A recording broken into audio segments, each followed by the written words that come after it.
जय भीम। मेरा नाम रविंद्र कुमार है और आज फिर बाबा साहब डॉक्टर अंबेडकर की राइटिंग एंड स्पीचेस से एक बड़ा ही महत्वपूर्ण भाषण निकाल कर लाया हूं और इस वीडियो को आप देखिए और अच्छी लगे तो लाइक करिए, सब्सक्राइब करिए और कमेंट करिए।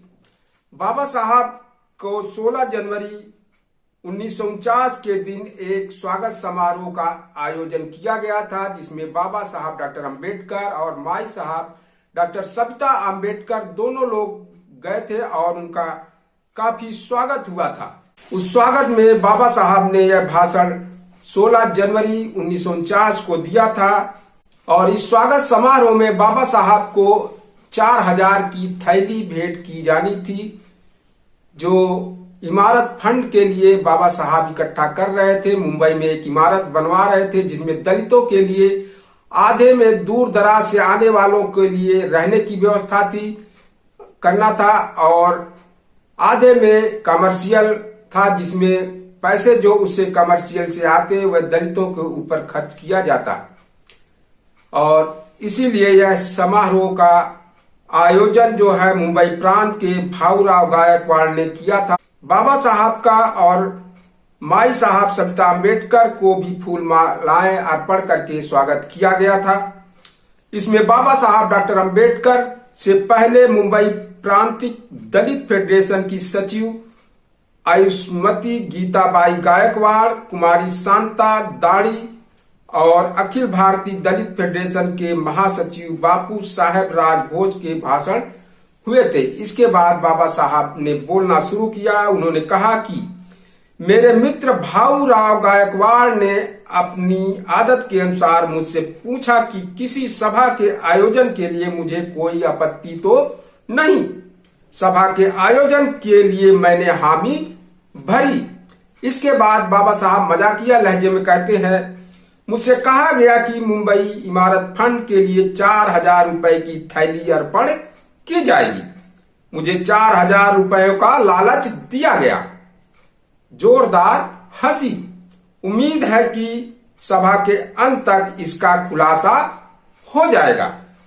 इधर कई दिनों से मैं राजनीति के बारे में बोलता नहीं हूं, एकदम शांत हूं, क्योंकि आजकल मैं राजनीतिक बंधन में हूं। अन्य किसी भी समाज की तुलना में अस्पृश्य समाज राजनीतिक ज्ञानी है, इस बारे में मुझे कोई शक नहीं। तालियों की गड़गड़ाहट। किसी भी समाज की उन्नति उस समाज के शैक्षिक विकास पर निर्भर करती है। राजनीतिक सफलता पाने के लिए, जैसा कि मैं कहता रहा हूं, कि हमारे समाज को बड़े ओहदों पर कब्जा करना होगा। आरक्षित जगहें हमें नहीं मिली हैं, इसलिए डरने की कोई जरूरत नहीं है। तब तक राजनीति में आरक्षण नहीं मिला था, यही बाबा साहब कह रहे हैं। हमारी जनसंख्या 7 करोड़ है। हम संगठित रहेंगे तभी अपना दल मजबूत होगा। एक बात हमेशा ध्यान में रखनी होगी, शेड्यूल कास्ट फेडरेशन अपना राजनीतिक दल है, यानी संघ है, उसी के साथ हमें जुड़कर रहना चाहिए। तालियों की गड़गड़ाहट। हम अल्पसंख्यक होंगे, लेकिन संघर्ष में हम अपनी जान की बाजी लगाएंगे। दूसरी बात यह है कि हमें कभी दूसरे दलों के साथ गठजोड़ करना होगा। जो पार्टी हमारा कल्याण करेगी वही हमारी करीबी होगी। हमारे कार्यक्रमों से जिस पार्टी के कार्यक्रम ज्यादा से ज्यादा मिलेंगे, उस पार्टी से गठजोड़ करने में कोई हर्ज नहीं। फिर चाहे वह पार्टी कांग्रेस हो, सोशलिस्ट हो या कम्युनिस्ट हो। निजी स्तर पर काम करने जैसी और मूर्खता कोई नहीं। एक महत्वपूर्ण बात मैं आपसे कहना चाहता हूं। गठजोड़ तोड़कर 2-4 लोगों का अलग संगठन में शामिल होना आत्मघात कर लेना जैसा है। हमें समूह बनाकर ही रहना होगा, यह आप जानते हैं। अपना घर तोड़कर दूसरों के घर में घुसना बड़ी मूर्खता है। अपनी कुटिया को सुरक्षित रखिए। अगर ऐसा नहीं किया तो ब्राह्मणेतर दल की तरह ही हमारी भी हालत होगी। ब्राह्मणेतर दल की क्या दुर्दशा हुई सब जानते हैं। 1932 तक हम मिलजुल कर काम किया करते थे। तब कुछ ब्राह्मणेतर नेताओं को लगा कि कांग्रेस से अलग रहकर कोई फायदा नहीं। कांग्रेस में शामिल होकर अंदर से कुतर कर उनका गढ़ तोड़ा जा सकता है, बाहर से यह किला तोड़ा नहीं जा सकेगा। यही सोचकर वे कांग्रेस में शामिल हुए। मैंने कई बार उन्हें चेतावनी दी, लेकिन वे मेरी बात नहीं माने। लेकिन आज ब्राह्मणेतर लोगों को लगता है कि उनसे भयंकर गलती हुई। आज ब्राह्मणेतर दल नाम शेष रह गया है। उनकी कुटिया को वे कब तक संभाल पाएंगे, इस बात को लेकर मैं सशंकित हूं। अपना घर तोड़कर समझौता करना मुझे बिल्कुल पसंद नहीं। हम अपनी घर की कीमत पर कुछ नहीं करेंगे। पहले मुझ पर इल्जाम लगाया जाता था कि मैं देश के लिए घातक बातें करता हूं, लेकिन अब उन आरोपों का झूठ सबके सामने है। हमारा दल कभी भी देश के विरोध में नहीं था। हमारे दल ने देश के साथ कभी द्रोह नहीं किया। वह हमारे खिलाफ षड्यंत्र था। हमारा पक्ष अगर प्रतिस्पर्धा में उतरा तो कोई इसे पार नहीं पाएगा। हम ही हमेशा आगे रहेंगे। असली समाजवाद की स्थापना केवल हम ही कर सकते हैं। किसानों मजदूरों के राज की स्थापना हम ही कर सकते हैं, क्योंकि हमें अमीर कोई नहीं है और ना ही कोई मध्य वर्ग है। हम सब कामगार मजदूर गरीब हैं। हम ही जनतंत्र निर्माण कर सकेंगे। इतना ही नहीं, कम्युनिस्टों का कम्युनिज्म भी राजनीति में हमसे पीछे ही है। सैद्धांतिक रूप से कभी हमारे दल के पिछड़ने की संभावना नहीं है। हमारे देश में कई दल हुए, उन सबको हमसे ईर्ष्या होती है। कांग्रेस का अपवाद छोड़ दे तो भारत में शेड्यूल कास्ट फेडरेशन जैसा कोई दूसरा दल नहीं है। सबका ध्यान हमारे दल की तरफ है। हमारा दल गुड़ की डली की तरह है और अन्य दल चींटियों की तरह है।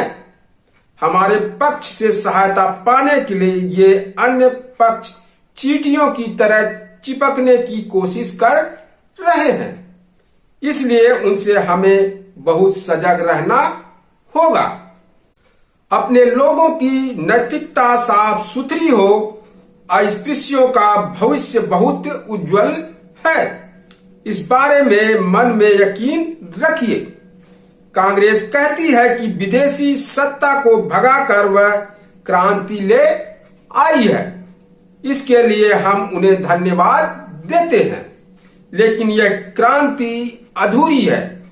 सच्चा जनतंत्र अगर निर्माण करना हो तो पिछले हजारों सालों से सिर पर नाचने वाला उच्च वर्ग नीचे आए और समाज का दलित उच्च स्थान पर आए। इसके बगैर सच्ची क्रांति होना संभव नहीं। तालियां।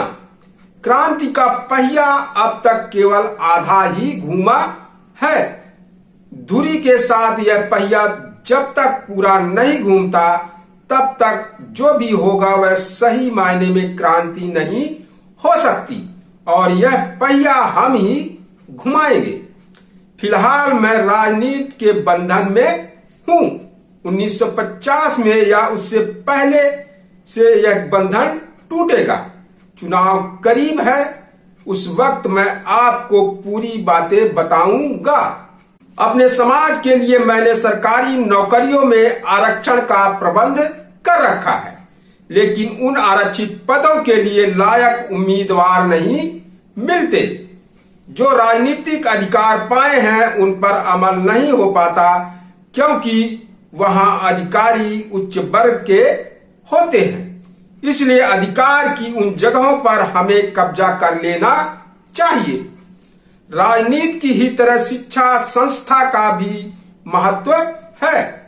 किसी समाज की उन्नति उस समाज के बुद्धिमान, कुछ कर गुजरने का मादा रखने वाले और उत्साही युवकों के हाथ में होती है। इसी दिशा में सोचते हुए पिछले कुछ वर्षों से मैं राजनीति की तरफ थोड़ा कम ध्यान देकर शैक्षणिक संस्थाओं की ओर ज्यादा ध्यान दे रहा हूं। मुंबई में सिद्धार्थ कॉलेज शुरू किया है। सिद्धार्थ कॉलेज में फिलहाल 2400 छात्र पढ़ रहे हैं। उनमें से 160 छात्र हमारे हैं। उन पर हर साल मैं 21,000 रुपए खर्च करता हूं। मेरा पूरा ध्यान इसी बात पर है। औरंगाबाद जाकर वहां कॉलेज खोलने के बारे में सोच रहा हूं। संविधान समिति ने भविष्यकालीन संविधान का मसौदा तैयार किया है और उसमें अस्पृश्यों के लिए आरक्षण का प्रबंध है। नए संविधान की 9वीं धारा में अस्पृश्यता का खात्मा किया गया है। किसी भी तरह का जाति भेद, उच्च नीच की भावना को रद्द कर दिया है। नाई को आपके बाल काटने होंगे, धोबी को आपके कपड़े धोने होंगे, मंदिर, उपहार गृह और ढाबों पर आपके साथ उच्च वर्णियों की तरह सबको व्यवहार करना होगा। सब लोग आपके साथ समानता का व्यवहार करें। इस कानून को तोड़ने वालों को उसे सजा देने का अधिकार केंद्रीय विधिमंडल को दिया गया है। इन्हीं बातों की हम लोग कई सालों से मांग कर रहे हैं। 3 तरह के राजनीतिक हक हम मांगते रहे हैं। पहला, हमारे प्रतिनिधियों को विधिमंडल में शामिल किया जाए। दूसरा, जनसंख्या के अनुपात में सरकारी नौकरियों में आरक्षण मिले। तीसरा, अलग चुनाव क्षेत्र मिले। इनमें से केवल एक बात नहीं हो पाई है, हमें अलग चुनाव क्षेत्र नहीं मिले। इससे हमारा भाग्योदय खंडित होगा, ऐसा मैं नहीं मानता। जो भी मिलता है उसे लेकर अधिक से अधिक मांग करते रहना चाहिए।